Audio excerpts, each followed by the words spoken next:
நம்மையெல்லாம் மனிதர்களாய் தலைநிவர வைத்த நம்முடைய மகத்தான தலைவர் புரட்சியாளர் அம்பேத்கர் அவர்கள் ஒரு பௌத்தராகவே தனது இறுதி மூச்சை விட்டார்.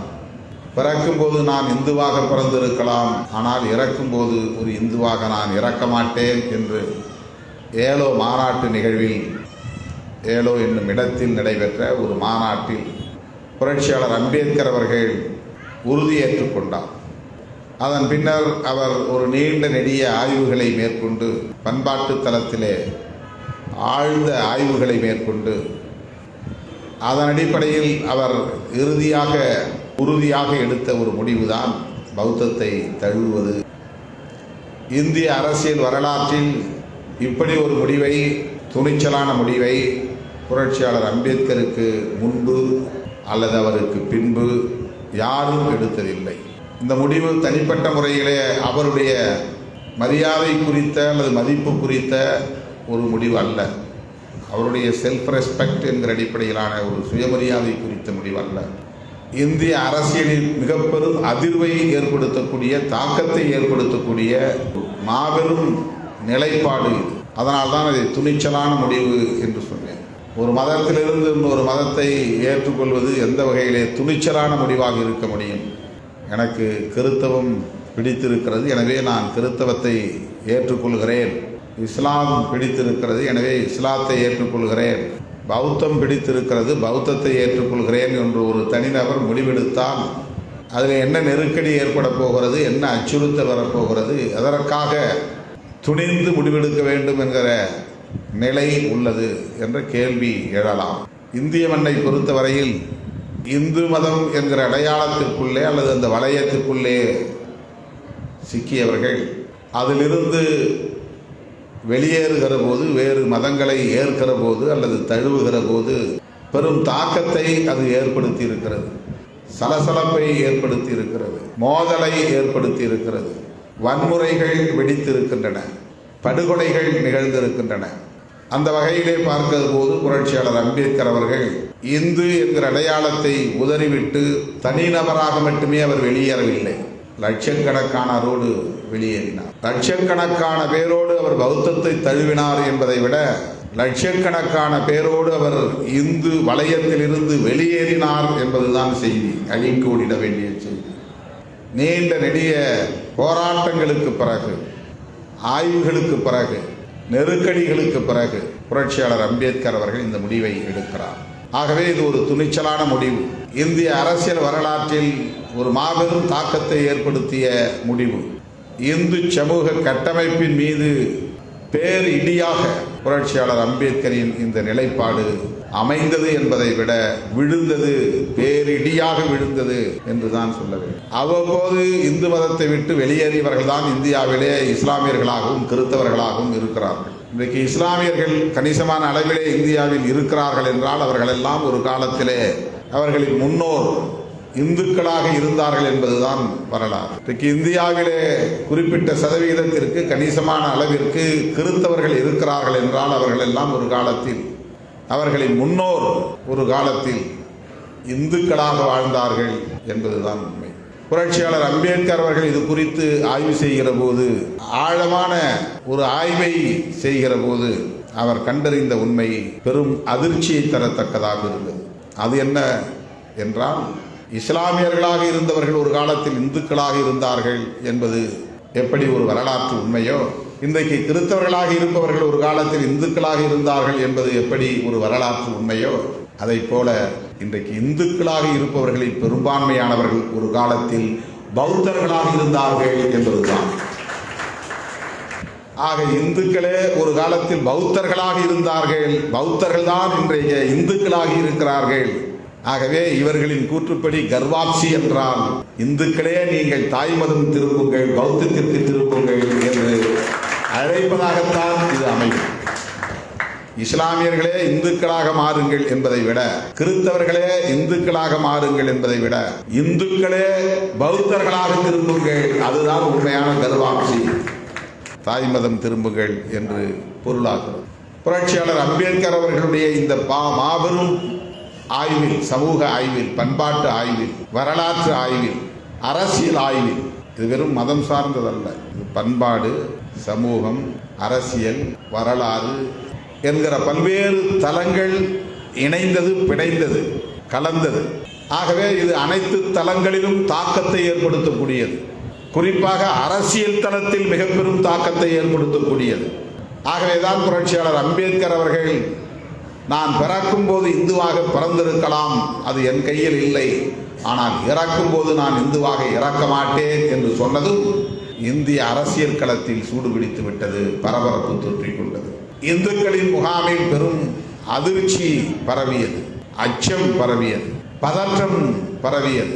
ஆகவே அவர்கள் புரட்சியாளர் அம்பேத்கர் அவர்களை சந்தித்து அந்த நிலைப்பாட்டை மறுபரிசீலனை செய்யுங்கள் என்று கெஞ்சும் நிலை ஏற்பட்டது.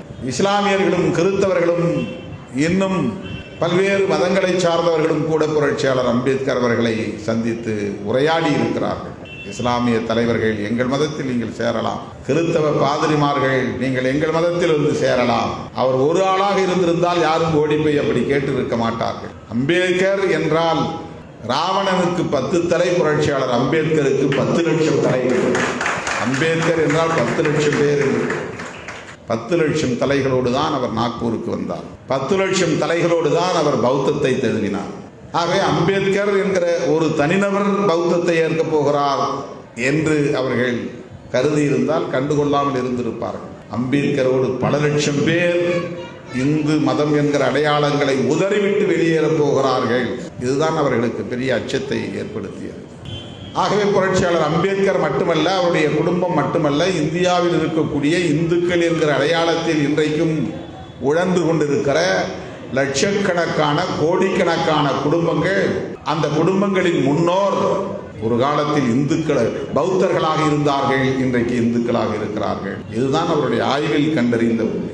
ஆகவேதான் புரட்சியாளர் அம்பேத்கர், நாங்கள் எங்கள் பூர்வீக வாழ்வியலை ஏற்றுக்கொள்கிறோம், பௌத்தத்தை தழுவுகிறோம், எமது முன்னோரின் ஆதி மக்களின் நாகரிகம், நனிநாகரிகம் சிறந்த வாழ்வியலை ஏற்றுக்கொள்கிறோம். என்னோடு வாருங்கள் தோழர்களே, நாக்பூருக்கு வாருங்கள், நாம் பௌத்தம் ஏற்போம், பௌத்தம் தழுவுவோம் என்று அறிவிப்பு செய்தார் புரட்சியாளர் அம்பேத்கர் அவர்கள். இது ஒரு அரசியல் முடிவு, இது ஒரு அரசியல் முடிவு, இது ஒரு அரசியல் நிலைப்பாடு. சாதி மதம் என்கிற பெயரால் இந்த மண்ணில் நிலவும் பாகுபாடுகளுக்கு எதிரான ஒரு யுத்தத்தின் நிலைப்பாடு. இது ஒரு யுத்தத்தின் விளைச்சல். இந்து மதத்தை மட்டும் விமர்சிக்கிறீர்கள், இஸ்லாத்தை விமர்சிப்பதில்லை. இந்து மதத்தை மட்டும் குறை சொல்கிறீர்கள், கிறிஸ்தவத்தை குறை சொல்வதில்லை. இந்து மதத்தில் மட்டும்தான் மூட நம்பிக்கைகள் உண்டா? பிற மதங்களில் மூட நம்பிக்கைகள் இல்லையா? இந்து மதத்தில் மட்டும்தான் பெண்ணடிமைத்தனம் இருக்கிறதா? பிற மதங்களில் பெண்ணடிமைத்தனம் இல்லையா? நீங்கள் இந்துக்களின் விரோதி, இந்துக்களை மட்டுமே நீங்கள் விமர்சிக்கிறீர்கள் என்று சில பேர் கேள்வி எழுப்புகிறார்கள். இது ஒரு மேலோட்டமான பார்வை, ஒரு ஷேலோ கிரிட்டிசிசம், ஒரு மேலோட்டமான பார்வை. பெண்களுக்கு எதிரான வன்கொடுமைகள் என்பது உலகம் தழுவிய அளவில் இருக்கிறது, எல்லா மதங்களிலும் இருக்கிறது, யாரும் மறுக்கவில்லை. மூட நம்பிக்கைகள் எல்லா மதங்களிலும் இருக்கிறது, யாரும் மறுக்கவில்லை. ஆனால் பிறப்பின் அடிப்படையில் உயர்வு தாழ்வு என்கிற பாகுபாடு இந்த மதத்தில் மட்டும்தான் இருக்கிறது. அதுதான் பிரச்சனை. காஸ்ட் பேஸ்ட் டிஸ்கிரிமினேஷன், பிறப்பின் அடிப்படையில் உயர்வு தாழ்வு, உயர்ந்தவன் தாழ்ந்தவன் என்கிற இந்த பாகுபாடு, இதுதான் பிரச்சனை. தீண்டாமை, தொட்டால் தீட்டு, நெருங்கினால் தீட்டு, பார்த்தால் தீட்டு, இந்த தீட்டு கொள்கை வேறு எந்த மதத்திலும் கிடையாது. ஒரு மதத்தின் அடிப்படை கொள்கையாக, the basic concept of a religion, ஒரு மதத்தின் அடிப்படை கொள்கையாக தீட்டு கொள்கை இருக்கிறது. எந்த மதத்திலே தீட்டு கொள்கை இருக்கிறது? பிறப்பின் அடிப்படையில் பாகுபாடு, தீட்டு கொள்கை. இதுதான் இந்து தர்மத்திற்கு எதிரான விமர்சனங்களுக்கு காரணம். அகமண முறை, ஒரே சாதிக்குள் திருமணம் செய்ய வேண்டும், சாதி விட்டு சாதி திருமணம் செய்யக்கூடாது, மதம் விட்டு மதம் திருமணம் செய்யக்கூடாது என்று உலகத்தில் எந்த மதத்திலும் ஒரு கொள்கையாக இல்லை, ஒரு கோட்பாடாக இல்லை. எண்டகமி என்று சொல்லப்படக்கூடிய அகமண முறை, அதை மீறி செய்தால் ஆணர் கில்லை, ஆணவ கொலை, படுகொலை. இந்த 3 முக்கியமான கூறுகள் விமர்சனங்களுக்கு காரணம். பிறப்பின் அடிப்படையில் உயர்வு தாழ்வு, தீட்டு கொள்கை, அகமண முறை. இதுதான் இந்த மதத்தின் மீதான அல்லது தர்மத்தின் மீதான அல்லது அந்த கருத்தியலின் மீதான தாக்குதல்களுக்கும் விமர்சனங்களுக்கும் காரணம் என்பதை நாம் எடுத்துரைத்தாலும் அவர்களால் உள்வாங்கிக் கொள்ள முடியவில்லை, புரிந்து கொள்ள தயாராக இல்லை. அதை சீர் செய்வதற்கும் அவர்கள் தயாராக இல்லை, அதை அழித்தொழிப்பதற்கும் அவர்கள் தயாராக இல்லை. இவைதான் இங்கே இந்து மதத்திலிருந்து இஸ்லாம் உருவாவதற்கு காரணம். இவைதான் இங்கே கிறித்தவம் வளருவதற்கு காரணம்.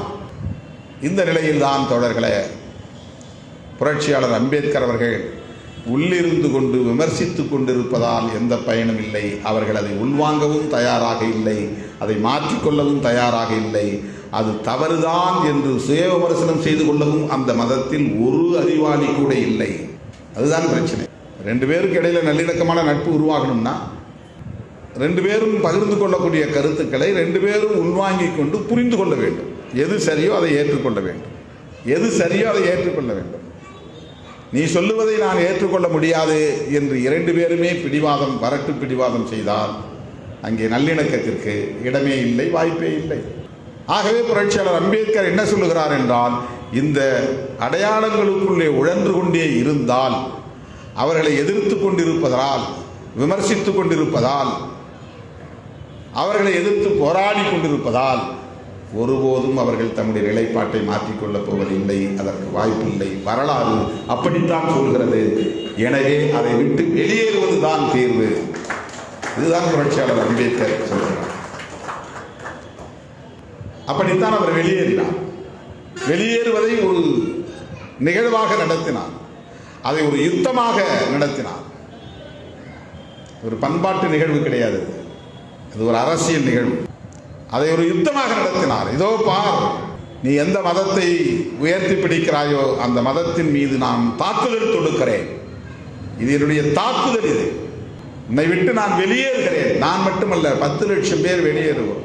இந்திய வரலாற்றில், அரசியல் வரலாற்றில் ஒரு தலைவனின் பின்னால், ஒரு தனிநபரின் பின்னால், ஒரு தனிநபரின் அழைப்பை ஏற்று 10 லட்சம் பேர் ஒரு மதத்தை விட்டு வெளியேறிய நிகழ்வு என்பது ஒரு புரட்சிகரமான நிகழ்வு. இதுதான் இந்திய அரசியலில் நிகழ்ந்த புரட்சி. ஏன் அம்பேத்கர் அவர்களை புரட்சியாளர் என்று அழைக்கிறோம்? இது போன்ற நடவடிக்கைகளால் தான். இதுதான் புரட்சிகரமான நடவடிக்கை. பாபா சாஹிப் என்றால் தந்தை என்று பொருள், அவ்வளவுதான். தந்தை என்று யாரையும் அழைக்கலாம். உறவை அடையாளப்படுத்துவதை விட கொள்கையை அடையாளப்படுத்துவது. எனது தந்தை அம்பேத்கர் என்று அழைப்பதை விட புரட்சியாளர் அம்பேத்கர் என்று சொல்லுகிற போது அவர் புரட்சிகரமான சிந்தனையாளர், புரட்சிகரமான செயற்பாட்டாளர், புரட்சிக்கான வித்துக்களை ஊன்றியவர், புரட்சிக்கான அடித்தளத்தை அமைத்தவர், புரட்சியை நோக்கி மக்களை வழிநடத்துகிறவர் என்று. ஆகவே நாக்பூரிலே அவர் 10 லட்சம் பேரோடு பௌத்தத்தை தழுவிய நிகழ்ச்சி என்பது வெறும் மத சடங்கு அல்ல, அது அரசியல் களத்தில் அவர் நிகழ்த்திய ஒரு மாபெரும் புரட்சி.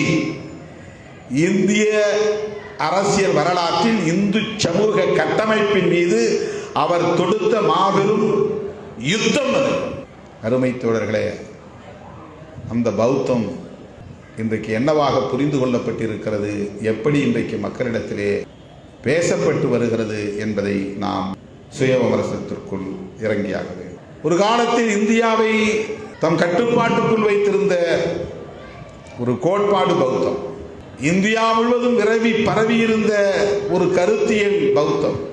பேரரசர்கள் இந்த வாழ்வியலை ஏற்றுக்கொண்டார்கள், சிற்றரசர்கள் ஏற்றுக்கொண்டார்கள். மௌரியர்கள் மட்டுமல்ல, அவர்களை தொடர்ந்து பல ஆட்சியாளர்கள், அசோகர் மட்டுமல்ல, ஹர்ஷர், கனிஷ்கர் போன்றவர்கள். அப்படி கொடிகட்டி கோட்டையிலே கொடிகட்டி கோலோச்சிய தத்துவம், கோட்பாடு இன்றைக்கு எங்கே என்று தேடக்கூடிய நிலைக்கு ஏன் வந்தது? இடையிலே என்ன நிகழ்ந்தது? இந்த வரலாற்று போக்குகளை அறிந்து கொள்வதும் நம்முடைய கடமை. ஒருவன் வெற்றி பெற்றுவிட்டால் தொடர்ந்து வெற்றியின் முகட்டிலேயே இருக்க முடியாது. ஒருவன் கோட்டையிலே கோலோச்சி கொண்டிருக்கிறான் என்றால் அவன் தொடர்ந்து கோட்டையிலேயே கோலோச்சி கொண்டிருக்க முடியாது. மன்னாதி மன்னர்களும் மண்ணை கவ்வும் நிலை ஏற்படும், வீழ்ச்சியடையும் நிலை ஏற்படும், மண்டியிடும் நிலை ஏற்படும். மேல் கீழ் என்று இந்த வாழ்க்கை, மனித குலத்தின் வாழ்க்கை சுழன்று கொண்டே இருக்கிறது என்பதுதான் யதார்த்தமான உண்மை. ஆகவே ஒரு காலத்தில் கோலோச்சிய கோட்பாடு பௌத்தம்.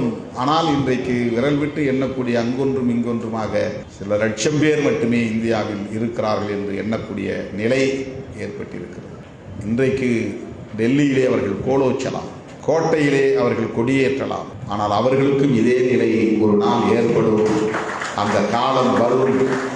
அது ஜூன் 4ஆம் தேதியாக கூட இருக்கலாம். அவர்கள் மண்ணை கவும் நிலை, மண்டியிடும் நிலை, தலைகீழாக குப்புற வீழும் நிலை உருவாகலாம். இது வரலாறு. இந்த பௌத்தம் எவ்வாறு வீழ்ச்சி அடைந்தது, அதில் உள்ள நனிசிறந்த கருத்தியல் மக்களை வெகுவாக ஈர்த்து வளர்ந்தது, வலுப்பெற்றது. அது ஒரு காலம். அதனாலேயே பகை ஒரு புறம் முளைவிட்டது, அதுவும் வளர்ந்தது, அது வலுப்பெற்றது. அதனால் பௌத்தம் வீழ்ந்தது. அந்த பௌத்தத்தை மீட்க வேண்டும். அந்த பௌத்தத்தை மீண்டும் இந்த மண்ணில் தழைக்க செய்ய வேண்டும். அந்த பௌத்தம் பரவிய ஒரு தேசமாக இந்த தேசத்தை பௌத்த இந்தியாவாக மாற்ற வேண்டும் என்பதுதான் புரட்சியாளர் அம்பேத்கருடைய கனவு. பௌத்த இந்தியா என்றால் அதுதான் ஜனநாயக இந்தியா. பௌத்த இந்தியா என்றால் அதுதான் சமத்துவ இந்தியா. அவர்கள் பாஷையில் சொன்னால் பௌத்த ராஷ்டிரா. அவர்கள் விரும்புவது வேறு, ஆனால் அவர்கள் பாஷையில் நாம் விரும்புவது பௌத்த ராஷ்டிரா. புரட்சியாளர் அம்பேத்கர் விரும்பியது, அவர் டிக்ளேர் செய்யவில்லை. இந்த கான்ஸ்டிடியூஷன் அதைத்தான் அதைத்தான் சொல்கிறது. நம்முடைய கான்ஸ்டிடியூஷன் என்ன இந்தியாவை இங்கே கட்டமைக்கப் போகிறது என்று உணர்த்துகிறது என்றால், இங்கே நாங்கள் ஒரு புதிய இந்தியாவை கட்டமைக்கப் போகிறோம். அந்த புதிய இந்தியா பௌத்த ராஷ்டிரா என்பதுதான். அது உருவாகிவிடக்கூடாது என்பதற்காகத்தான் இன்றைக்கு சங் பரிவார் கும்பல் மிக பெரும் சதி செயல்களில் ஈடுபட்டு வருகிறார்கள். தோழர்களே, புரட்சியாளர் அம்பேத்கர் அவர்கள் பௌத்தத்தை எவ்வாறு புரிந்து கொண்டார், அதை எவ்வாறு மக்களிடத்தில் எடுத்துச் செல்ல விரும்பினார் என்பதில் நாம் கவனமாக இருக்க வேண்டும். அதுதான் மிக முக்கியமானது. அம்பேத்கர் மீது நமக்கு பற்று, அவர் மீது நமக்கு உயர்ந்த மதிப்பு. அதனால் அவர் சொன்னதையும் செய்ததையும் எந்த மதிப்பீட்டுக்கும் உட்படுத்தாமல், ஆய்வுக்கும் உட்படுத்தாமல், விமர்சனங்களுக்கும் உட்படுத்தாமல் ஏற்றுக்கொள்கிறோம் என்பது சரிதான், அது ஒரு வகை. ஆனால் அம்பேத்கர் அவர்கள் எப்படி பௌத்தத்தை புரிந்து கொண்டார் என்பதுதான் மிக முக்கியமானது. அதையும் சேர்த்து புரிந்து கொள்வதுதான் முக்கியமானது. பௌத்தம் என்பது கடவுள் வழிபாட்டை வலியுறுத்தக்கூடிய ஒரு மதம் அல்ல. இதிலிருந்து தான் பௌத்தத்தை பார்க்கிற ஆங்கிள், இந்த கோணம் இருக்கிறது. இந்த புள்ளியிலிருந்து இன்றுதான் பௌத்தத்தை பார்க்க வேண்டும். பொதுவாக மதங்கள் கடவுள் நம்பிக்கை உள்ளது கோட்பாடுகளை அடிப்படையாக கொண்டிருக்கும். கடவுள் உண்டு என்று நம்புவது மதம்.